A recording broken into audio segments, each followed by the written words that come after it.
Magic Treehouse, Fact Checker, Tsunamis and Other Natural Disasters. Chapter 6, Landslides and Avalanches. In 1991, Mount Pinatubo in the Philippines erupted. Huge mounds of ash piled up around the volcano. Ash drifted out over the fields. Rain turned the ash to mud. This created a mudslide. It began to rush down the mountain. People below were trapped under the heavy mud. Over 700 people died. In 1970, a magnitude 8 earthquake caused an avalanche in the mountains of Peru. The avalanche roared down the mountain at over 100 miles per hour. It rolled right over the town of Yungay.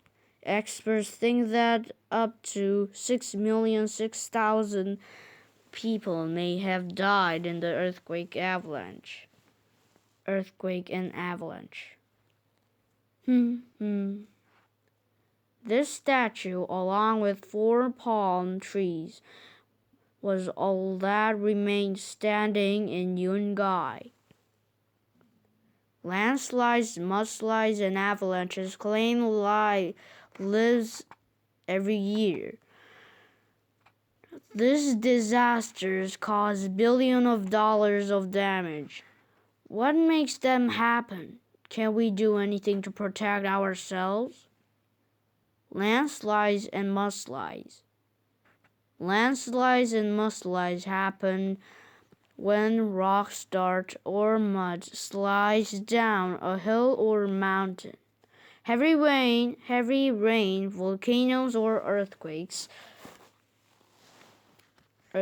can set off some landslides and mudslides. Others happen when people cut down trees on the hillsides or there are wildfires. The hillsides become bare with nothing to hold the dirt down. If it rains a lot, the dirt turns to mud. Gravity causes the loose dirt and mud to move down the slope.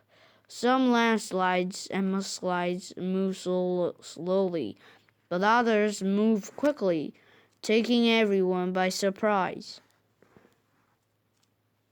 Mudslides usually happen after heavy rainfalls or snow melt. If it rains after a volcano has erupted, lava and ash turn to mud. The mudslide that results is called lahar. The worst landslide ever recorded happened on May 18, 1980, when Mount St. Helens in Washington state erupted. Before the eruption, there was a magnitude 5.1 earthquake.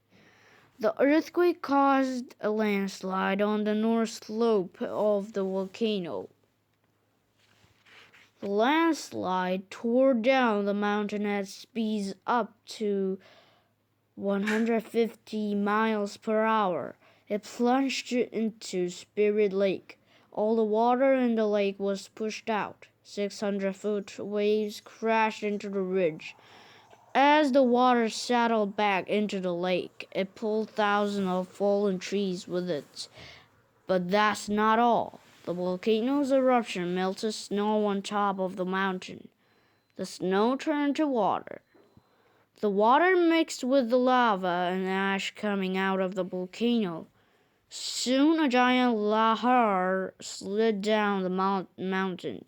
It destroyed 200 homes, 47 bridges, and 185 miles of road.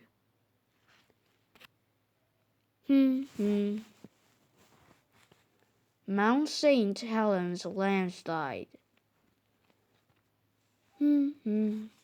Gravity is that force is the force that pulls things down to the earth.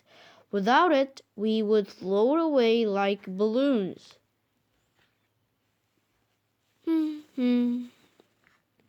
House in Laguna Beach, California slid down a hill in June 2005 landslide.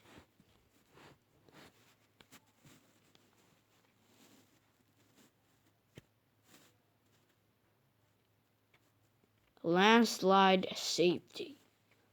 Landslides and mudslides cause 25 to 50 deaths per year in the United States. There are things people can do to protect themselves.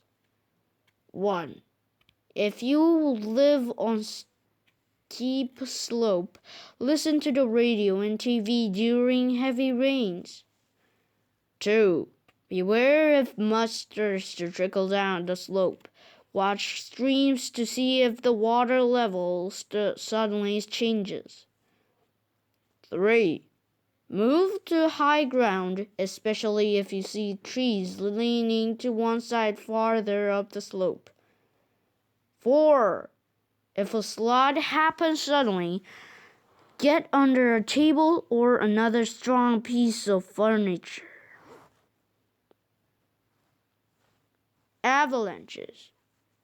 Avalanches are a mix of rock, snow, dirt, and ice.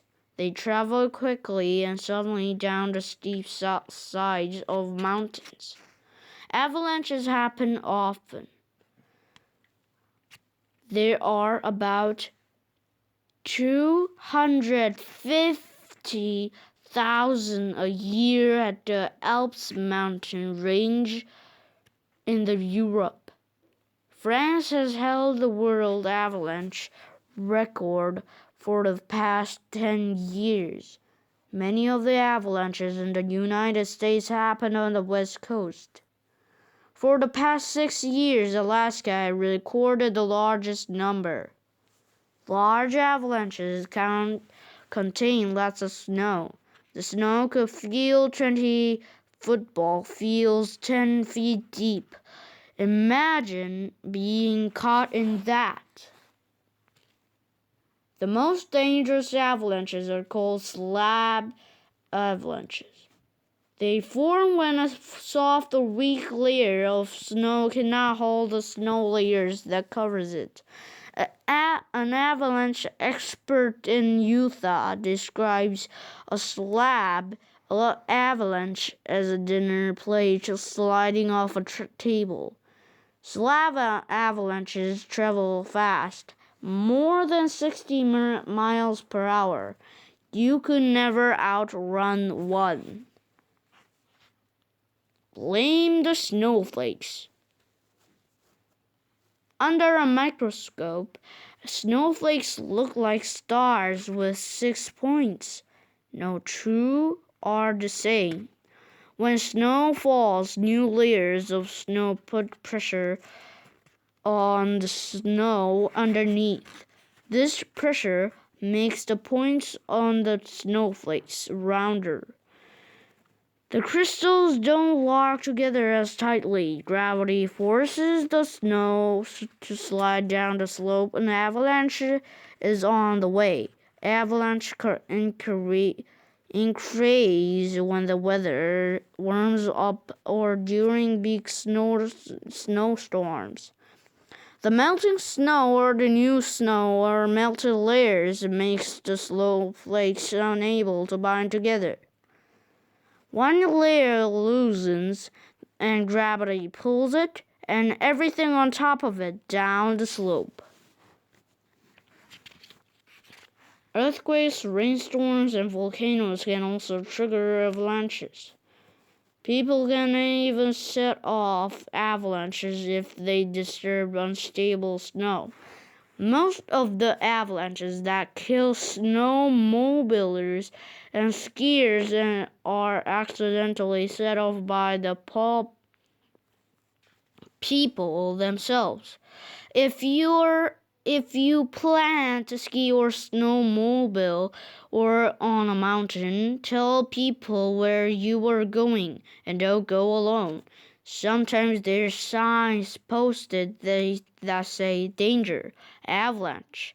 Don't go into these dangerous areas. If there are no signs, look for cracks in the snow. Then listen for noises. The snow may sound hollow as you thump it. You may also hear the snow makes swampy noises. If you hear a noise like this, it's time to leave. If it's too late and an avalanche is on the way, you will feel a strong avalanche wind. This is moving air pushed ahead of the avalanche. If the avalanche hits, there's still a few things you can do. Avalanche safety. 1. Let go of any ski poles you might have. 2. Quickly tighten your clothing to keep the snow out. 3. If possible, grab hold of a tree or rock. 4. When the snow covers you, make kicking or swimming motions to try and work your way back to the top. It's not likely you'll get hit by an avalanche. Each year, only about 150 people die in avalanches around the world. But always remember something else. Information is your friend.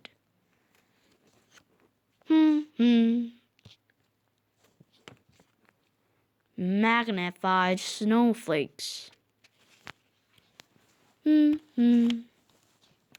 After an avalanche, the snow may get as hard as cement. Rescue teams search for victims of an avalanche in Austria.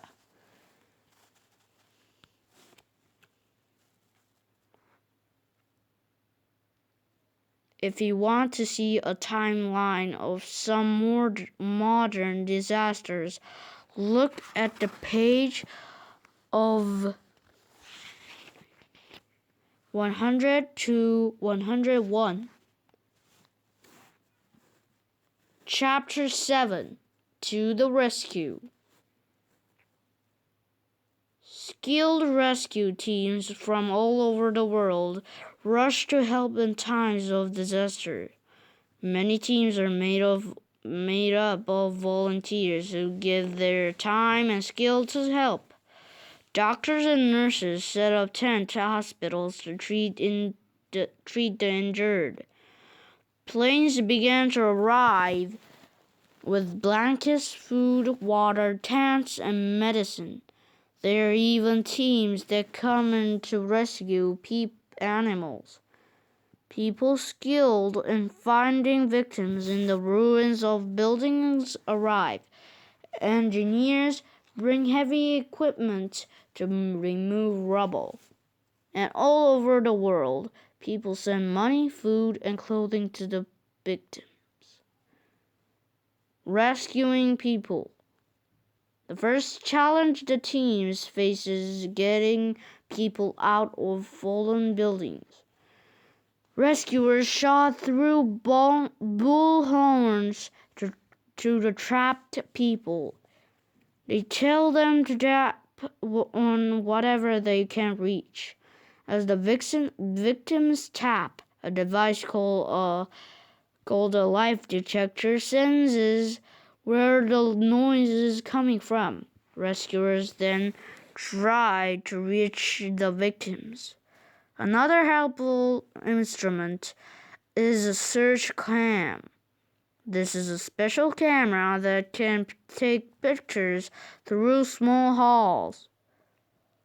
holes. The rescue teams drill holes into the chunks of concrete that surround the trapped people.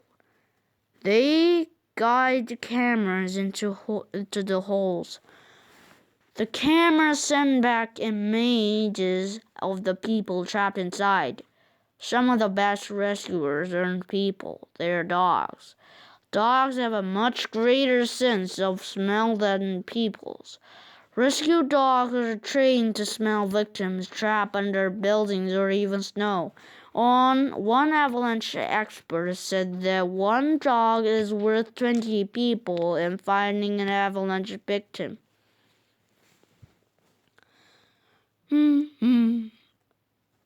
A Spanish rescue worker and his dog searched for survivors in San Salvador.